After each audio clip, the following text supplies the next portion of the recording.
पति, पत्नी और नौकरानी। शीतल और अभिमन्यु की शादी को 5 साल हो चुके थे, लेकिन अभी तक उनका कोई बच्चा नहीं हुआ था। इसकी वजह से शीतल और अभिमन्यु परेशान रहते थे, लेकिन उन दोनों से ज्यादा परेशान थी शीतल की सास, यानी अभिमन्यु की माँ जानकी देवी। जानकी देवी चाहती थी कि जल्दी से जल्दी उनकी गोद में पोता या पोती आ जाए, और इसीलिए वो अपनी बहू शीतल को लेकर एक दिन हॉस्पिटल पहुंची। डॉक्टर मैडम, जरा ठीक से चेक करके बताइए ना। कई बड़े बड़े डॉक्टर को दिखाया है, लेकिन मेरी बहू माँ ही नहीं बन पाती। मैंने शीतल को बहुत अच्छे से चेकअप किया है।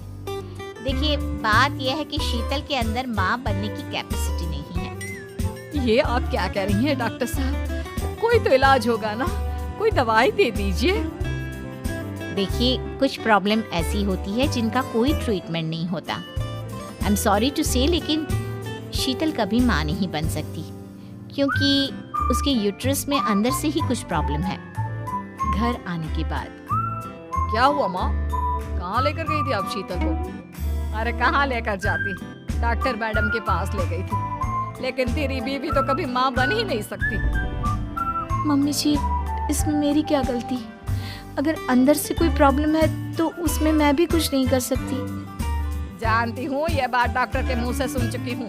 अब दोबारा मेरे सामने इस बात का गाना मत गा। अरे माँ, परेशान होने की जरूरत नहीं है, हम सोचते हैं ना कुछ। अरे क्या सोचेगा तू? जब डॉक्टर कह चुका है कि तेरी बीवी माँ नहीं बन सकती, तो बता क्या सोचेगा तू? कहाँ से लाएगा बच्चा? माँ, ये तो मैं भी नहीं जानता। अभिमन्यु, क्यों ना हम अनाथ आश्रम से एक बच्चा गोद ले आए? क्या फर्क पड़ता है बच्चा हमारा हो या गोद लिया हुआ? आई बड़ी बातें बनाने वाली। क्या फर्क पड़ता है? अरे क्यों फर्क नहीं पड़ता? मुझे इस वंश को आगे बढ़ाने के लिए मेरे बेटे का खून चाहिए, किसी दूसरे का नहीं। लेकिन माँ, आप जानती हैं कि ये अब पॉसिबल नहीं है। मैं कुछ नहीं जानती।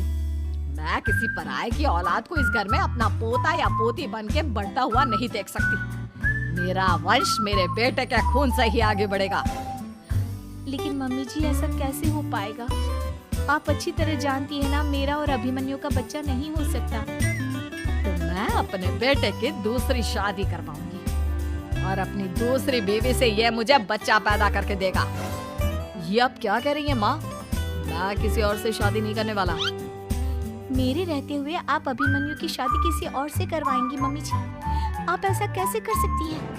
तू बस देखती जा बहू, मैं ऐसा कैसे कर सकती हूँ। कुछ दिनों के बाद, अभिमन्यु, मैंने तेरे लिए लड़की ढूंढ ली है। माँ, मैं आपको कितनी बार समझाऊं? मुझे किसी से शादी नहीं करनी है। पहले मेरी बात सुन। ये जो चमेली है ना, हमारे घर में काम करने आती है, वो तुझसे शादी करने के लिए तैयार है। मम्मी जी, आप अभिमन्यु की शादी एक नौकरानी के साथ करवाएंगी? वो इसलिए क्योंकि चमेली दिखने में बहुत खूबसूरत है, बच्चा भी सुंदर ही होगा। मम्मी जी, लेकिन एक बच्चे के लिए अपने बेटे की शादी नौकरानी के साथ करवाना, क्या ये सही है? अगर अभिमन्यु ने शादी नहीं की ना, तो मैं अपनी जान दे दूंगी। अब देख लो, अगर तुम्हें अपनी माँ की जान प्यारी है तो तुम्हें इस नौकरानी के साथ शादी करनी ही होगी। इस तरह जानकी देवी अपने बेटे अभिमन्यु की शादी नौकरानी चमेली के साथ करवा देती है। कुछ दिनों के बाद, नौकरानी से मालकिन बन के तो मजा आ गया। अब तो मैं इस घर की मालकिन हूँ। देखो, अपने आप को ज्यादा मालकिन समझने की कोशिश मत करो। एक बार तुम्हारा और अभिमन्यु का बच्चा इस दुनिया में आ जाए, उसके बाद तुम इस घर से हमेशा के लिए चली जाना। अरे जाओ जाओ, किसी और के आगे बातें बनाना। एक बच्चा तो पैदा नहीं कर सकी। बढ़िया, जाओ जाकर मेरे लिए कॉफी बना कर लाओ। नौकरानी मैं हूँ या तुम? मम्मी जी, देखिए ना शीतल मुझसे किस तरह से बात कर रही है। शीतल, तुम्हें पता है ना चमेली प्रेग्नेंट है, मेरे बेटे के बच्चे की माँ बनने वाली है। वो जैसा कहती है वैसा करो।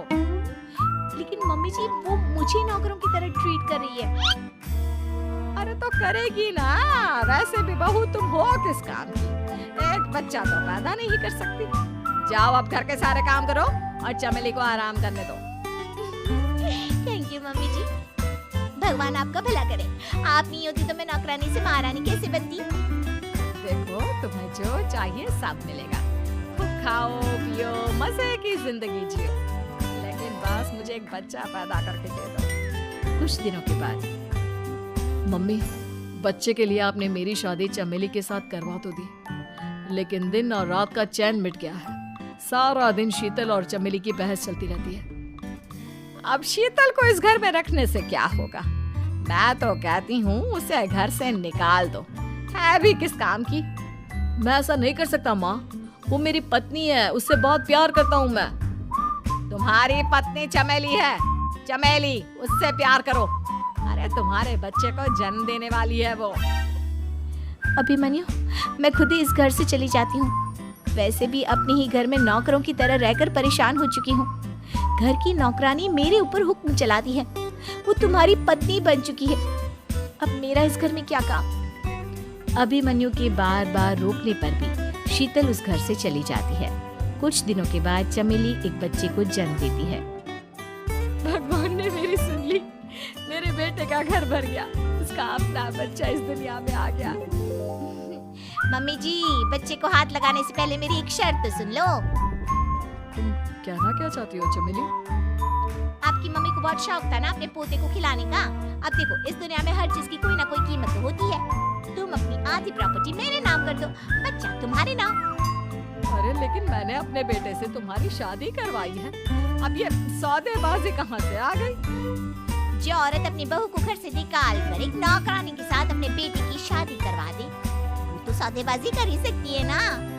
उसका कैसे भरोसा कर सकते हैं? मुझे बस आप लोगों की प्रॉपर्टी चाहिए, उसके बाद ही बच्चे को आप हाथ लगा सकते हैं। मैंने कहा था ना मम्मी, आप गलत कर रही हैं। देखिए, उसका नतीजा आपके सामने है। जब शीतल को पता चलता है कि अभिमन्यु और चमेली का बच्चा दुनिया में आ गया है, तो वो अपने घर पहुंचती है।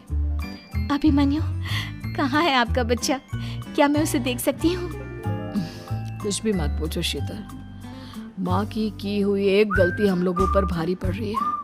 वो नौकरानी अपनी औकात पर आ गई है और अब हमसे अपनी आधी प्रॉपर्टी मांग रही है, वो भी बच्चे के बदले में। एक बात कहूँ अभिमन्यु, आप उससे कुछ भी देने से मना कर दो। अरे कैसी बात कर रही हो? मेरे बेटे की औलाद है उसके पास, ऐसे कैसे मना कर दे? मम्मी जी, वो अभिमन्यु का बच्चा नहीं है, वो चमेली और उसके बॉयफ्रेंड का बच्चा है। ये तुम क्या कह रही हो शीतल?